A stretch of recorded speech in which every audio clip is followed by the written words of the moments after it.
ஒரே விஷயம் நடந்திருக்கு அப்படிங்கிறதுக்காக இந்த இழப்புலேயே முடங்கி கிடக்கலாமா? வீட்டில் ஒரு துக்க சம்பவம் நடக்குது அப்படிங்கிறதுக்காக வேற எந்த பணிகளிலும் ஈடுபடாமல் ரொம்ப சைலண்டாக இருக்கிறது அப்படிங்கிறது பின்னோக்கி கொண்டு போயிடாதா தாவேகாவையும் விஜய் அவர்களையும்? அதாவது விஜய் அவர்கள் எந்த பணியும் செய்யாமலாம் இல்லை. அவர் அடுத்த கட்டமாக ஒரு டீம் ஃபார்ம் பண்ணுறதுக்கான வேலையை பார்க்குறாங்க, எல்லாம் செய்கிறாங்க. விஜயை சார்ந்து இருக்கக்கூடிய நபர்கள் இருக்காங்களே, 2ஆம் கட்ட தலைவர்கள், 2ஆம் கட்ட கட்சியில் இருக்கக்கூடிய பிற நபர்கள் இருக்காங்களே, ஊடகத்தில் பேசக்கூடிய செய்தி தொடர்பாளர்கள் வந்து அவங்க எல்லாம் இன்னும் ஏன் வெளியில் வரல? இந்த கேள்வி தான் இன்னைக்கு பிரதானமாக எழுப்பப்படுகிறது. ஓகே, எல்லாருமே அதான் கேட்குறாங்க.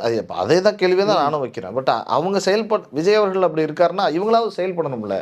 விஜய் 2ஆம் கட்ட தலைவர்களை என்ன மாதிரி உருவாக்கலாம், அடுத்த கட்டமாக ஒரு 20 பேர் உள்ள சேர்க்கறதுக்கான வேலை யாரெல்லாம் சேர்க்கலாம், கரூருக்கு போகிறதுக்கான வேலை என்ன நடந்து கொண்டு இருக்கிறது, அந்த 20 லட்சம் பணத்தை கொடுக்கறதுக்கான வேலை நடக்குது, அடுத்த கட்டமாக சுற்றுப்பயணம் நம்ம போகிறது, இந்த மாதிரி சிக்கல் ஏற்பட்டுச்சுன்னா பேசாமல் இப்போ ஹெலிகாப்டர் தனியாக வாடகைக்கு எடுத்து ப்ரைவேட்டாக எப்படி ஜெட் போகிறாரு அந்த மாதிரி ஹெலிகாப்டர் எடுத்து குறிப்பிட்ட ஸ்பாட்டில் போய் இறங்கிறதுக்கான வேலை செஞ்சு அங்கேருந்து காரில் ட்ராவல் பண்ணலாமா, இதை குறித்து தெளிவான ஒரு ஆய்வில் அவர் உட்காந்துருக்காரு.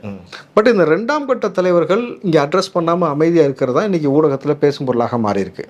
ஏன் யாருமே வந்து அடுத்தடுத்து பேசலை, யாருமே பேசினாலுமே தொட்டும் தொடாம ஒரு அப்படி பேசுறது அப்படிங்கிறது அவங்களுக்கு மீதான நம்பிக்கையை குறைச்சிடாதான்னு கேட்குறாங்க. இன்னைக்கு இந்த விஷயத்துல லேகா இருக்கு.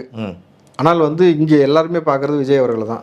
அவர் வந்து இதை சரி செஞ்சு இந்த சிஸ்டம் அழகாக திருப்பி ஒரு விஷயத்தை அவர் மாற்றி அவரை வந்து இதை எடுத்து கொண்டு போனாதான் அவருடைய சுய சிந்தனையின் பேரில் அவர் எடுக்கக்கூடிய முடிவின் அடிப்படையில் ஒவ்வொரு விஷயம் நகர்ந்து போச்சுனாக்கா கட்சிக்கு பெரிய வளர்ச்சி.